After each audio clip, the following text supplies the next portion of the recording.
I say it's a great honor and a pleasure to have you both here together, Professor Michael Crawford and Professor Virgilio Bosch. Yeah. Experts in lipids. That's to right. talk about poliinsaturated fatty acids on this occasion when we celebrate the 30th Jornada de Investigación Francisco de Venanzi. Oh, very well. Yes. We want to thank you for all the collaboration you have provided to our laboratory. And thank you. Particularly with the doctoral formation and training of Ivan Golfetto. Yes, Ivan, great Ivan. You did a very good thesis. Very good. Yes, yes. So, being you, Professor Crawford, an expert, and you have a interest on PUFA.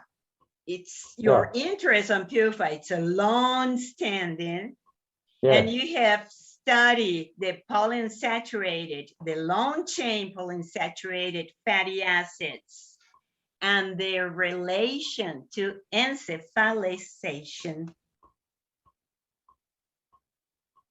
Those results leads you to postulate a new theory on the evolution of the human brain. And so please tell us about that theory and how docosahexaenoic acids is the master of DNA. So you've read my paper. Well, the new theory is very simple because it is based on the idea that the brain works by electricity rather than just the movement of ions. The movement of ions creating potential differences across membrane is important, like charging a battery, but the signaling is being done by electrons, and DHA has an important role to play in this. The best example that we're working on at the moment is the role of DHA in the photoreceptor. There's so much DHA in the photoreceptor that you really can't squeeze any more molecules of DHA in the phosphoglycerides that surround rhodopsin. And not only that, there's a 36 carbon chain methyl omega-3 hexaenoic acid, which because of the long chain length will put the 6 double bond sequence in between the 2 layers of the membrane. So there is no other example where this hexaenoic acid motif is so concentrated as it is in the photoreceptor. So there has to be a very good reason for this.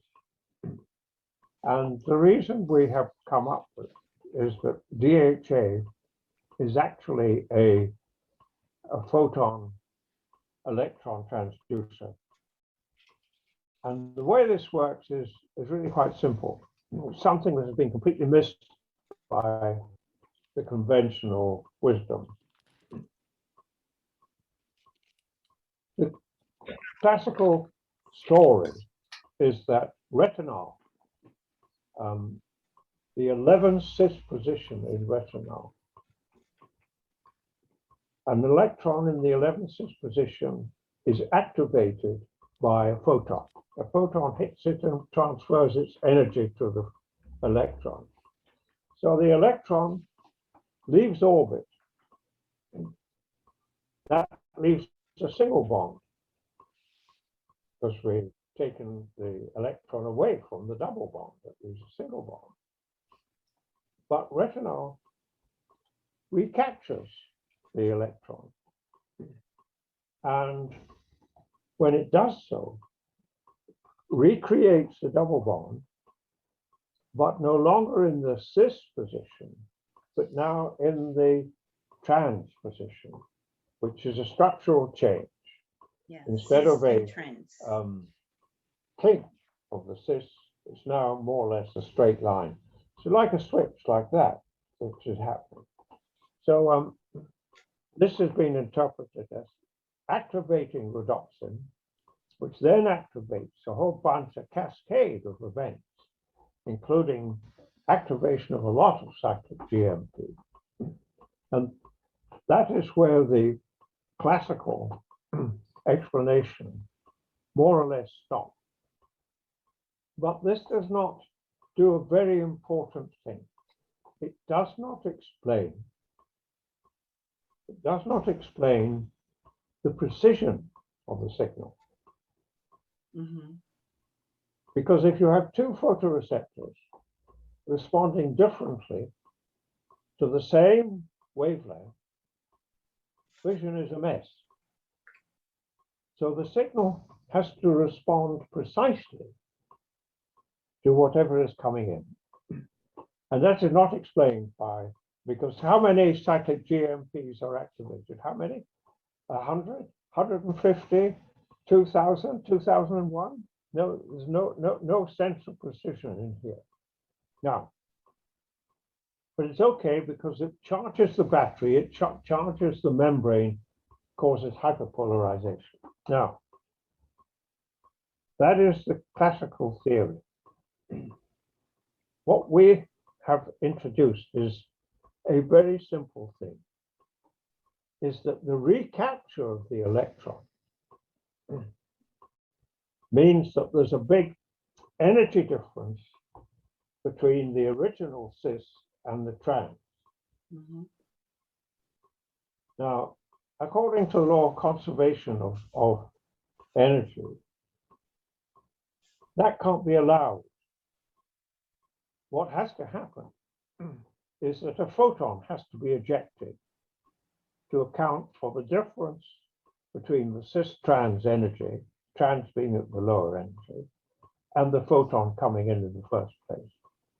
So a photon has to be ejected. Now, the incoming photon was in the visible. Mm-hmm. DHA absorbs not so much in the visible as in the ultraviolet.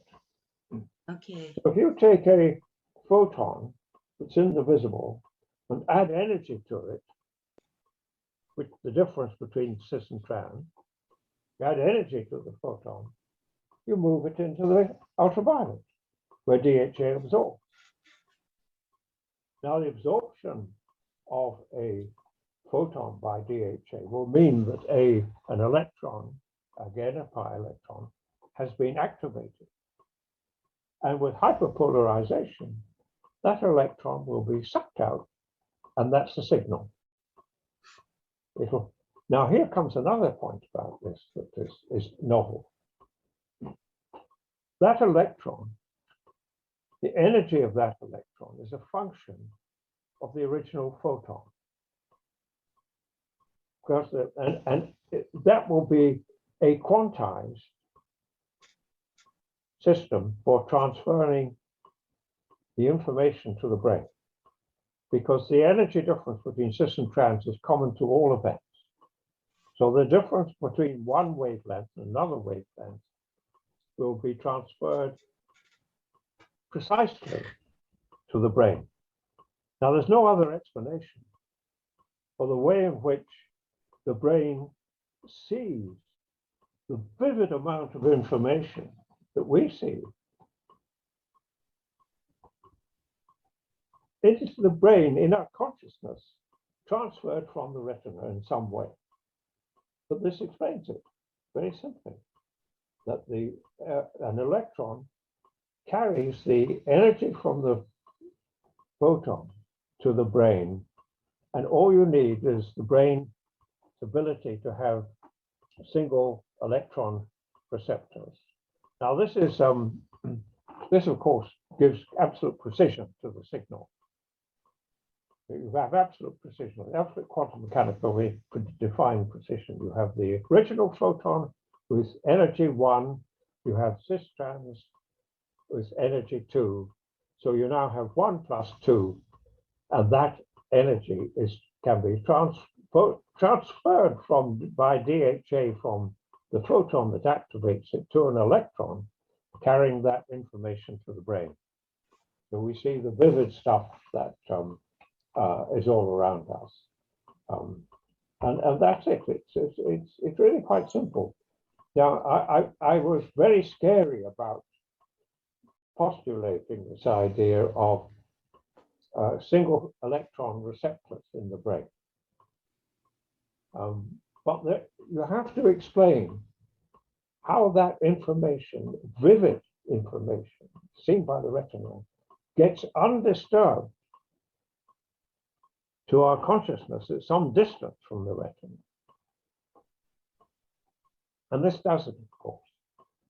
But the interesting thing is that just as we were about to publish our paper on the subtopic, Fermilab and a whole bunch of other people published some information showing that they had demonstrated teleportation of photons across a distance. And the only thing that they used apart from common lab material were, wait for it, single photon receptors. They used single photon receptors. Now, if clever boys and girls can use single photon receptors in the laboratory, the brain's that much more clever is going to be able to decode single electrons. Mm-hmm. So there we have it. That is completely novel, and it seems to me that it explains practically everything that is unexplained by. It also explains speed of response, as I mentioned earlier, before Virgilio came on board. Nicholas Wald, who got the Nobel Prize for describing all this electron stuff, not electron stuff, but ion movement and so on and so forth, said that anything that happens after the activation of retinol is too slow to explain what happens. And it is too slow. As I mentioned, that if you take the distance between two ears, you hear a sound there, you turn. Sound there, you turn. Sure. Why? Because you are able to detect the difference in the strength of the waves that pass from one ear to the next. Right, and localize. Yeah, and you hear it that way. And to explain the barn owl, even better, the smaller distance, can detect a mouse unseen at night in total darkness, burrowing away under some leaves in the barn. And it can hear the mouse, and it can dive from its rafter, tracking any movements of the mouse like a guided bomb kind of thing, and capture the mouse without seeing it, purely based on the difference between the sound and the two ears. Mm-hmm. And the distance between our two ears is, and the barn owl's ears, only a few centimeters. And you think of the distance between a few centimeters, the degradation of the sound wave. Okay. How fast does the detector have to be to analyze that? It has to be capable. It has to be capable of measuring something as fast as 0.0000015. And the only way you can do that is with the sort of stuff I've been talking about, electron movement. John Right. Williams Lewis. Right. So So there you are. That's my theory. so the human being had to move to the coast to be sure to have this DHA Yeah. Well, again, sources. again, the interesting thing that so few people know, but don't know in a way, is that the brain evolved in the sea. Where did it evolve? It evolved in the sea 500 million years ago. Mhm. So what was it eating? What was used to build brain? There's certainly not anything from the land, because there wasn't anything growing on the land at the time. That's Exactly. what it was. And anyway, this was all happening in the sea. So it had to be marine nutrients. And the evidence we have, Nicholas Bazan has, Dean Anderson has, and all these other people have who studied the photoreceptor, is that the line of vertebrate animals from the original emergence of things like the Orthoceras about 450 million years ago, that the photoreceptor of the cephalopods, the fish, the amphibia, the reptiles, the mammals, and Mhm. ourselves,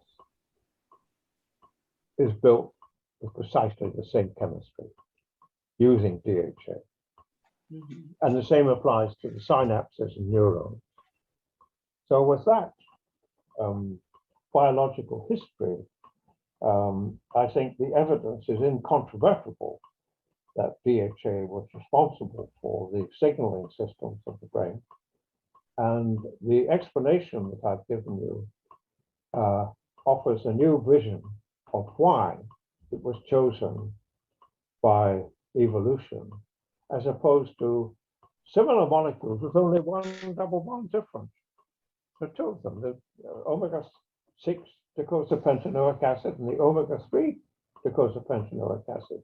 It's the same chemistry except for two hydrogens. That's all. But never used. And the omega-3 docosahexaenoic acid is so much easier to make than DHA.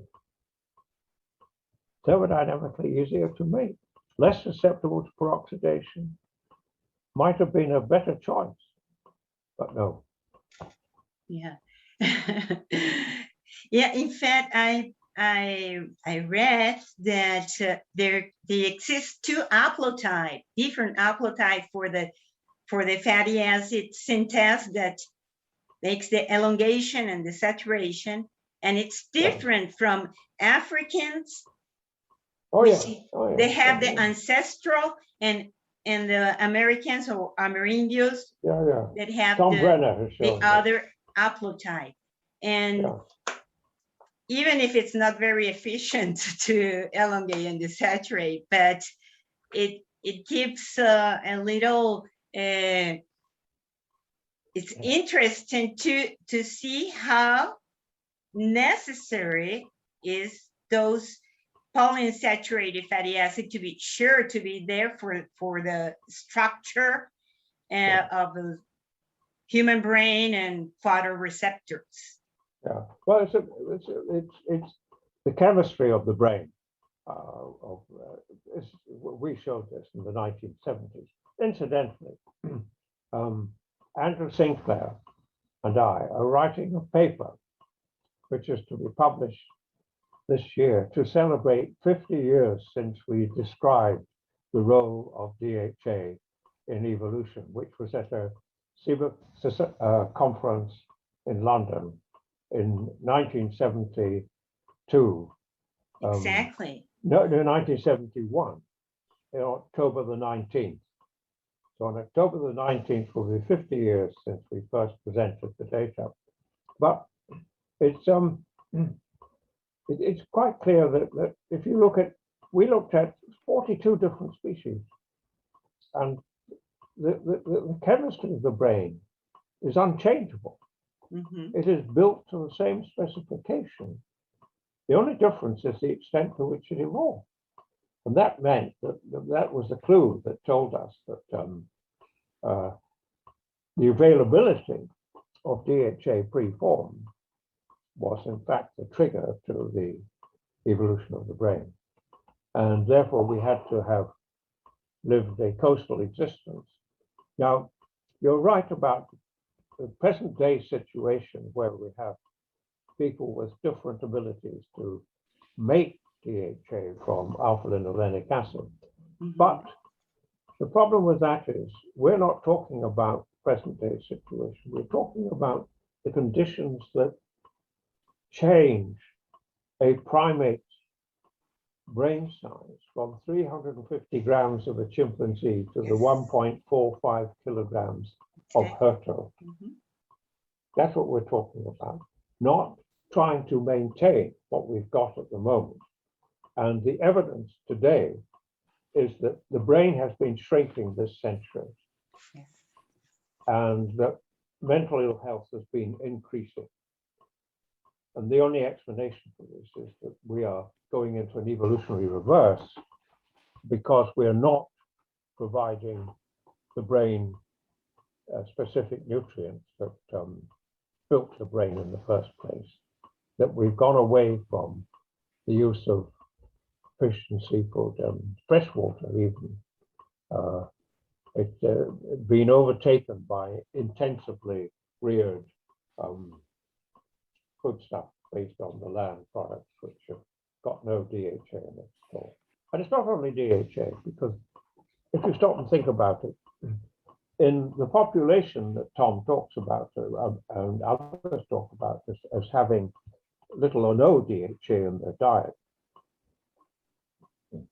these are the same populations that are exposed to iodine deficiency. There are 2 million people exposed to 2 billion people exposed to iodine deficiency today. And iodine and DHA coexist in the marine food web. They're almost equally deficient of DHA. And this is a very serious problem because it's iodine is well known, of course, to retard brain development. And as, if you like, DHA also retards, deficiency would retard brain development. So being able to make it is what is okay for a bit, but it's not the answer. And it's not the answer for the iodine reason. It's not because associated with DHA in the marine food web is iodine, zinc, selenium, manganese, and copper. And all of these are used by the antioxidant protective enzymes in the brain to protect the highly vulnerable molecules such as DHA and arachidonic acid. You have to remember that the brain uses a phenomenal amount of oxygen compared to other systems. It's 20% of all your oxygen uses is soaked up by the brain, although it only occupies 2% of the body. And so if you stop and think about it, that the centers of oxygen use are the synapses, neurons, and photoreceptors. And there's an awful lot of the brain which is not biologically active. So the actual use, the burning of oxygen by the brain in these centers is phenomenal. And so it really needs protection against peroxidation. And so the trace elements that are rich in the marine food web, along with iodine, are also essential for the maintenance of our brain. Yes. Yes, I feel closer to the dolphins than from the orangutans, monkeys. Well, yeah. Well, when humans have finally been extinguished, Yes. the dolphins will take over again. They still have vestigial legs, you know, as an embryo, the fetus, early fetus. And inside the flippers, they have all the fingers of the human hand and the arms. The problem with the dolphin is that it has 1.7 kilograms of brain, more than us, but it can only use 50% of it at any given time because it has to let one half of the brain sleep Yes. while the other half is awake, otherwise it drowns. Yes. So if the humans extinguish themselves as they're on the way to doing, unless they do something sharp about it, if we have the sixth extinction, then the dolphins might actually begin to test the seashore. And they might begin to start developing their limbs again. And eventually, it might get to the stage where they can walk about on land and sleep on land. And once they reach that stage, because they'll be able to enjoy the marine food web on the shores, the richest place of food on the planet.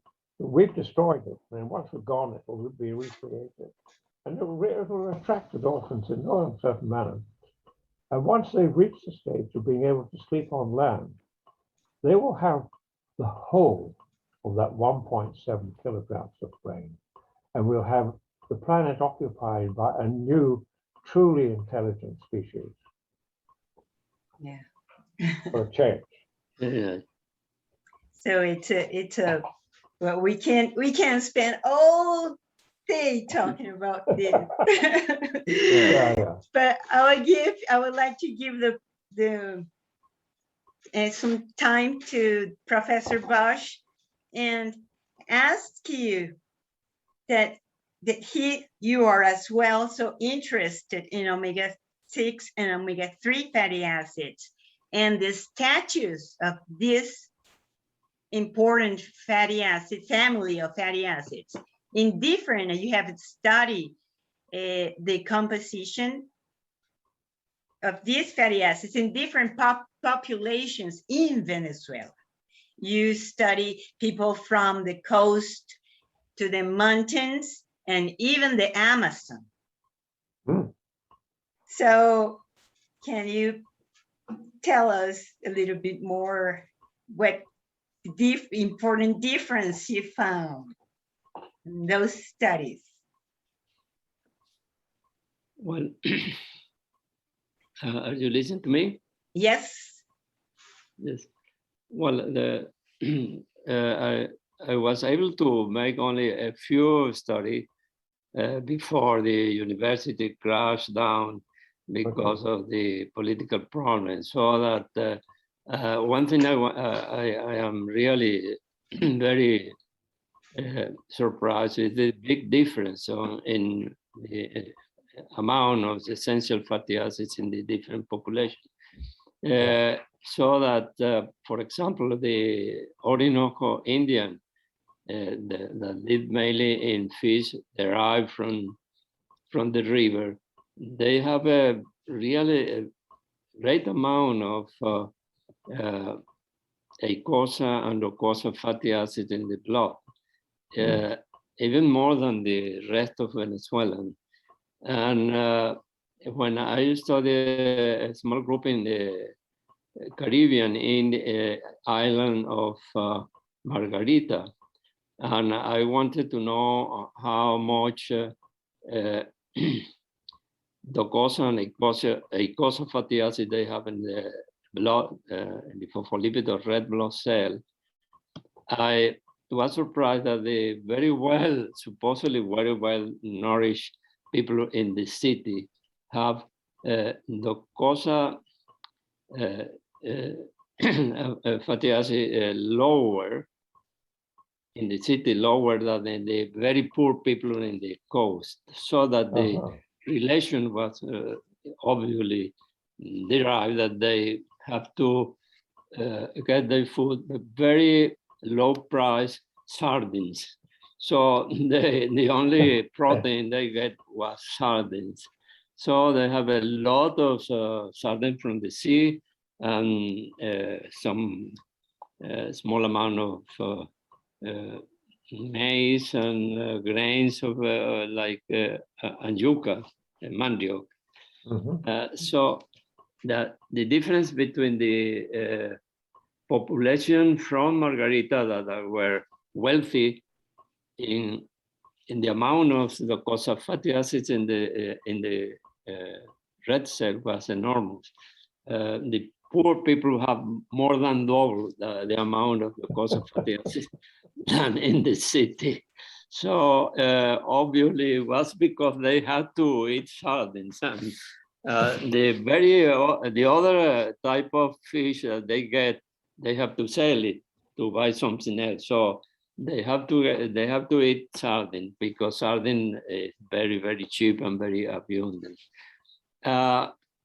In the Orinoco River, the situation was different because there they fish a lot of river fishes, and they have a lot of the cosa fatty acid already in the river fishes, and they The have coursexanoic. the cosa there. Yeah. So that really it was surprising to me that the very well nourished city population from the city of Venezuela have lower amount of fatty acids in the red blood cell. So this was very important for me, but I couldn't continue that because, as you know, our university crashed down and we have to stop everything. But I am so happy that Michael has been going on with this in such a nice and stimulating level. I hope that once we could retake our works in Venezuelan Indians. Oh, wonderful. Yes, Yeah. yes. Well, that's a very, very interesting story. I mean, the sardines are, this is interesting because what we saw in Indonesia, I was asked by WHO and the Indonesian Department of Health to come and help sort their problem, which was a very high level of iodine deficiency. And some 60% of the school children we found had palpable goiter, 60%. Yeah. And the reason, Darwin Karyade, who was the Ministry of Health, was deeply concerned. He said, as an island nation, we ought to have intelligent people, but we don't. And this was because of the iodine deficiency. Now, they'd had a 5-year health program, sorry, a 25-year health program, 5 years of which had gone by, where they had solved protein malarial deficiency, and they've solved vitamin A deficiency with injections of the thing, but they still had this problem with iodine deficiency and anemia in pregnancy as well. And it didn't take long to work out that when we went, just like you, to the fishing villages, there's no iodine deficiency. No, But in the no, towns, no iodine deficiency, but in the towns and in the country, the people, the interesting thing was because they had the Posseando, which was a very well organized situation for clinics for the villages and things like that to help the mothers bring good babies and things like that. The population was actually looked very well nourished. Yeah. Except for the goiter. The goiters, right? The goiter, and of course that causes stunting of the brain. So what they have now done is to in Bali, an enormous plantation of kelp. And the farmers each have under the sea a square or oblong plot, like on the land. You have your farm, you have your field. They have their fields to grow the kelp, and the farmers in growing the kelp now are making more money than the inland farmers, and they're also helping to solve the iodine deficiency problem, and also kelp provides a bit of omega-3 as well. Very nice story. Yeah. Yes. Well, okay. Well, I hope I had a wonderful time talking to you. Yes, And lovely. I have a question for you too. So, given the inefficient enzymatic conversion of the essential fatty acids, linoleic acid and alpha, particularly alpha linolenic acid, Yeah. do you consider that the term semi-essential for DHA is sufficient and for arachidonic acid? Yes. Absolutely. I would even go as far as to say that they are essential brain-specific nutrients. Because if you say all you want is linoleic acid, you pile in the linoleic acid, you adversely affect the arachidonic acid, and you adversely affect the docosahexaenoic acid. So if you call linoleic acid essential, you need to balance that with arachidonic acid and docosahexaenoic acid as being essential for neurodevelopment and brain function. Exactly. There's absolutely no doubt about it, that they are both essential for brain function. Yeah. And they cannot be replaced by either linoleic acid or alpha linolenic acid or EPA for that matter. And if you look at our 1976 paper in the Lancet, you will see that if you study the blood of the mother and then study the blood of the cord blood, the fetal blood, you will see that the fetus rejects linoleic acid and sucks out arachidonic acid from the mother. The proportion of arachidonic acid in the maternal plasma choline phosphoglyceride goes from 7 or 8% to 18 to 20% in the fetal circulation, whereas linoleic acid goes from 18 to 20% down to about 8%. It's that. Yes. Showing that biology has a very distinct idea about what is needed for fetal growth and development. And something similar happens to DHA and all the precursors of DHA, EPA and docosapentaenoic acid, are rejected by the fetus in favor of DHA. Yes. That's in our 1976 paper in the Lancet. And it's very clear evidence that nature considers arachidonic acid and DHA as essential for fetal development. Exactly. And I think we should consider it as essential for infant development as well as brain maintenance afterwards. Yeah, absolutely. Absolutely. Yes. There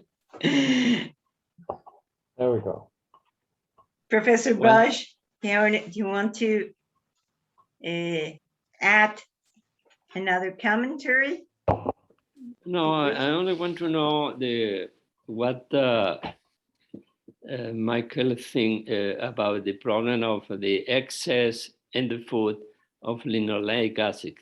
In Venezuela, for example, Suri, we have had always a lot of oils, very, very rich in linoleic acid. So that our data of linoleic acid that we found there in the lab of Michael in London is the biggest amount of linoleic acids in the world were in the Venezuelan samples. So I wonder if this has some deleterious effect on the conversion to essential fatty acid of the long chain essential fatty acid. Could be some sort of blocking or something like that. What do you think about that? Yes, absolutely. Is absolutely down on linoleic acid as being a very serious with regard to its deleterious effects on docosahexaenoic acid. I see. There's a lot of evidence to show that the more linoleic acid you have, the less available DHA you have. Is that so? Okay. Yes. So, and the point he makes is that before the 1960s or thereabouts, there was very little linoleic acid in the diet. You only need about a few percent for this essential function in the skin. Yeah. And this came about after World War II, with the expansion of margarines and things of that nature, using sunflower oil and corn oil. And the proportion of linoleic acid in the diet escalated from then on to enormous times present in that would be historical. Yeah. And so yes, you're right. It has a bad effect on bad. Yeah. Well, it has been very nice to see. Use olive oil, which has got relatively just little linoleic acid, smaller amounts at any rate. And there are some new varieties of canola which are alpha-linolenic acid which need to be considered. Yeah, that's so. Yeah. Well, thank you. Thank you. Well, it was a real pleasure to have for me, it was a joy to meet both of you. Yeah. A pleasure and an honor to celebrate the 30th Jornada de Investigación con Francisco de Venanzi with you, both experts in lipids. Thank you very much, Professor Crawford. Thank you very much, Professor. Well, thank you for arranging this. Really, thank you. Wonderful, wonderful. Thank you. Well, goodbye, Michael. Bye-bye. We'll see you. Bye-bye. Thank you. Thank you. Bye-bye. Bye-bye. Bye-bye.